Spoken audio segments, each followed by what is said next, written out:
Mano-mano pa rin ang susunod na barangay at SK election sa 2025. Imposible raw itong maging automated dahil walang budget.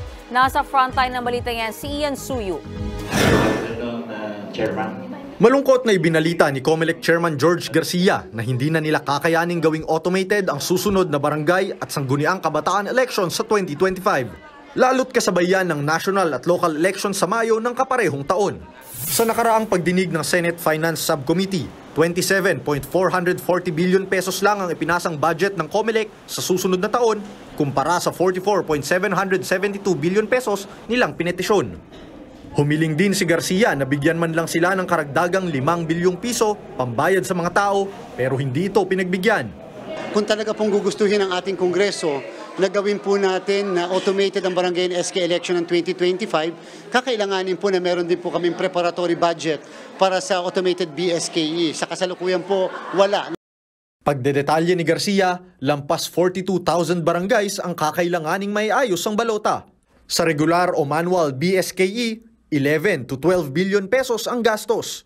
Pero pag automated, kailangan daw may nakahanda na kaagad na 18 to 19 billion pesos. Pag po kasi automated BSKE, kakailanganin po natin na gawin ang filing ng Certificates of Candidacy ng mas maaga, katulad po dapat May 2025. Ibig sabihin, makakasabay po yun ang eleksyon natin ng national and local. Ibang usapan pa ang makinang gagamitin. 128,000 ang kailangang vote counting machines o VCM base sa projection na 71 milyong botante sa 2025. Dahil ang midterm elections lang muna ang kayang gawing automated, magrerenta na lang daw muna ng mga VCM ang COMELEC para iwas sakit ng ulo gaya ng nagdaang aberya sa libu-libong VCMs noong nagdaang eleksyon. Hanggang 11 bidders ang tatanggapin. Basta dapat mapupunan sa pinakamababang halaga ang kanilang wishlist gaya ng 13-inch visibility ng ballot image, mas mabilis na scanning, auto-correction at kakayahang magbigay ng resibo at auto-transmission. Hindi pa ba dapat kung mag-wish ka na rin lang yung magandang klase na teknolohiya upang kahit paano masigurado natin ang transparency at auditability ng sistema?